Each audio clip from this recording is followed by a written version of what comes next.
ಮಧ್ಯದಲ್ಲೂ ಕೂಡ ನನ್ನನ್ನೇ ಅಕ್ರಿ ಕೇಳ್ತೀರಿ, ನೀವೇ ಅಲ್ಲಿ ಇದ್ರಲ್ಲ, ನೀವ್ ಹೇಳಿ. ನನ್ನನ್ನೇ ಎಲ್ಲದಕ್ಕೂ ಚುಚ್ತೀರಲ್ರಲ್ಲಪ್ಪ.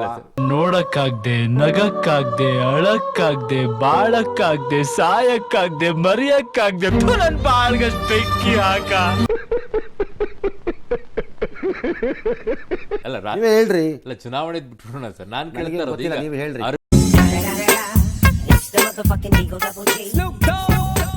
ಅರವಿಂದ್ ಕೇಜ್ರಿವಾಲ್ ಅವರು ಆರೋಪ ಮಾಡ್ತಿದಾರಲ್ಲ ಸರ್, ಆಪರೇಷನ್ ಅನ್ನ ಮಾಡ್ತಾ ಇದ್ದಾರೆ, ಇದಕ್ಕೆ ತನಿಖೆ ಕೊಟ್ಟಿದಾರಲ್ಲ ಸರ್, ಇದು ಹೇಗೆ ತನಿಖೆಗೆ ಅವಕಾಶವನ್ನ ಮಾಡಿಕೊಡುತ್ತೆ? ಆರೋಪಗಳು ರಾಜಕೀಯ ಪಕ್ಷದಲ್ಲಿ ಸರ್ವೇ ಸಾಮಾನ್ಯ ಅಲ್ಲ ಸರ್. ಬಿಜೆಪಿ ಅವ್ರಿಗೆ ದಿಲ್ಲಿನಲ್ಲಿ ಬ್ರೈನ್ ಇದೆ. ಏ ಪಾಂಡು,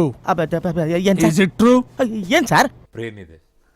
ಕರ್ನಾಟಕದಲ್ಲಿರೋ ಬಿಜೆಪಿನವ್ರಿಗೆ ಅರ್ಧ ಜನದ್ದು ಅಥವಾ ಒಂದು 30% ಜನದ್ದು ಬ್ರೈನು ಕೊಳತೋಗಿದೆ, ಕೊಳತೋಗ್ಬಿಟ್ಟಿದೆ, ಗಲೀಜಾಗ್ಬಿಟ್ಟಿದೆ ಬ್ರೈನ್.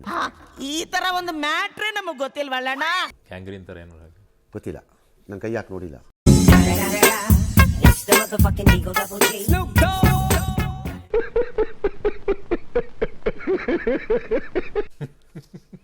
ಆಯ್ತಾ? ಇನ್ನೊಂದು 30%ಗೆ ಆಫ್ ಆಗ್ಬಿಟ್ಟಿದೆ ಬ್ರೈನ್ ಇಲ್ಲಿ ಕರ್ನಾಟಕದಲ್ಲಿ. Brain dead. ಇನ್ನೊಂದು 33%ಗೆ ಇಲ್ವೇ ಇಲ್ಲ ಬ್ರೈನ್ ಇಲ್ಲಿ.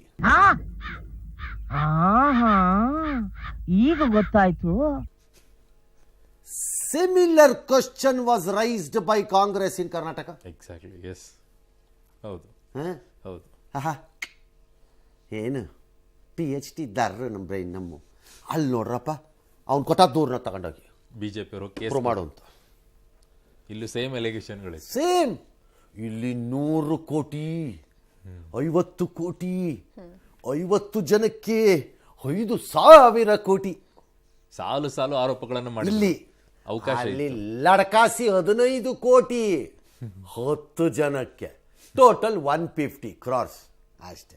ಜೂಜಿಬಿ ಕರ್ನಾಟಕದ ಲೆವೆಲ್ಗೆ. ನಿನಗೆ ಇಷ್ಟೊಂದು ವಿಚಾರ ಗೊತ್ತಿದೆ ಅಂತ ನನಗ್ ಗೊತ್ತೇ ಇರ್ಲಿಲ್ಲ. ಸಾಯಂಕಾಲ ಟ್ಯೂಷನ್ ಬನ್ನಿ, ಇನ್ನು ಜಾಸ್ತಿ ಹೇಳ್ಕೊಡ್ತೀನಿ. ಇಲ್ಲೇನ್ ಮಾಡಿದ್ರು ನಮ್ಮವ್ರು ಇಲ್ಲಿ ಬಿಜೆಪಿಯವರು ಅವ್ರ ಅಪರಾಧ ಆರೋಪ ಮಾಡಿದಾಗ ಸುಮ್ಮನೆ ಹಂಗೆ ಹೋದ್ರು. ಇದಕ್ಕೆ 30% ಏನ್ ಬ್ರೈನು ಇಲ್ಲ, ಕರೆಕ್ಟ್ ಹೇಳಮ್ಮ. ಚಿಂಪಾಂಜಿ ನನ್ ಮಗನೇ ಆಫ್ ಆಗಿತ್ತು. ಎಲ್ಲ ಇನ್ 33% ಕೊಳ್ತೋಗಿದೆ. ಇನ್ 33% ಕೆಲಸನೇ ಮಾಡ್ತಿಲ್ಲ, ಇಲ್ವೇ ಇಲ್ಲ. ಹೇಳಿ ಈಗ. ನೀವು ಜನಗಳಿಗೋಸ್ಕರ ಬದುಕ್ತೀರಾ, ನಾನ್ ನನಗೋಸ್ಕರ ಬದುಕ್ತೀನಿ. ಒಬ್ಬರು ಸಾಕ್ಬಿಡ್ತೀನಿ. ನನ್ನ ನೋಡಿ ನಕ್ಕ ಏನ್ ಅನ್ಕೊಂಡಿದ್ದೀರಾ ನನ್ನ?